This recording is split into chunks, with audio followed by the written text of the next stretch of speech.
Operation Kagar పేరుతో కర్రెగుట్టల్లో ముమ్మరంగా combing చేస్తున్నాయి భద్రతా బలగాలకు ఎదురు దెబ్బ తగిలింది. కర్రెగుట్టలో ల్యాండ్ మైన్ కు బలయ్యారు పోలీసులు. ములుగు జిల్లా వాజేడు పేరూరు అడవుల్లో ముగ్గురు పోలీసులు మృతి చెందారు. పోలీసులను టార్గెట్ చేసి ల్యాండ్ మైన్ పేల్చారు మావోయిస్టులు.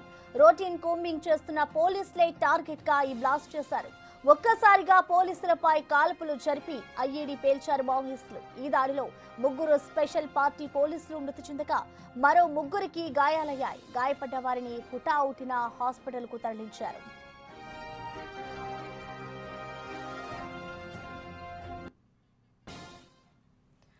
దీనిపై పూర్తి సమాచారాన్ని మా ప్రతినిధి వేణు అందిస్తారు. వేణు,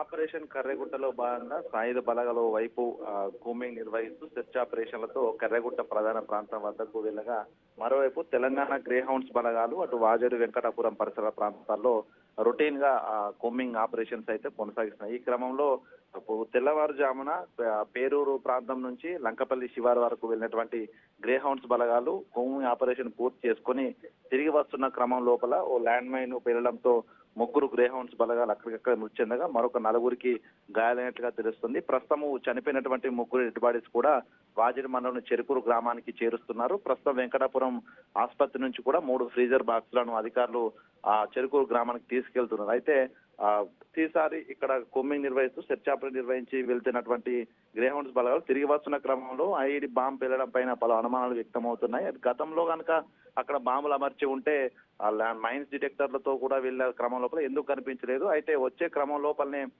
పక్కా ప్లాన్ తోని మావోయిస్టులు అమర్చారా అనే అంశంపై కూడా ప్రస్తుతం అధికారులు విచారణ జరుపుతున్న పరిస్థితి. మరోవైపు అటు కర్రెగుట్ల ప్రాంతంలో కూడా ల్యాండ్ మైన్ల దాటికి ఇప్పటికే డిఆర్జీ జవాన్లు దాదాపు ముగ్గురు బలైన పరిస్థితి. అంటే మొత్తంగా ఆ ప్రాంతం అంతా కూడా ఓవైపు మావోయిస్టులపై దాడి చేసినప్పటికీ ప్రతి వ్యూహంగా కూడా ఇటు పోలీస్ బలగాలను కూడా ల్యాండ్ మైన్లతో మట్టు పెడుతున్న పరిస్థితి కనిపిస్తూ మొత్తం ఒక యుద్ధ వాతావరణం అయితే అటు కర్రెగుట్ల ప్రాంతం అంతా కనిపిస్తోంది. ఇక జవాన్లకు సంబంధించి ప్రస్తుతం గ్రేహౌండ్స్ టీమ్ లో చనిపోయిన ముగ్గురు జవాన్లకు సంబంధించి కూడా పూర్తి వివరాలు మరికొద్దిసేపట్లో తెలిసే అవకాశం ఉంది. ఇక పోస్ట్ మార్టం కోసం బాడీస్ అయితే మరో 2-3 గంటల లోపల వెంకటాపురం ఆసుపత్రికి తరలించే అవకాశం ఉంది. ఆ తర్వాతే పోలీసులు పూర్తి వివరాలు వెల్లడించే అవకాశం అయితే ఉంది. ప్రసన్న. Right Venu, thank you.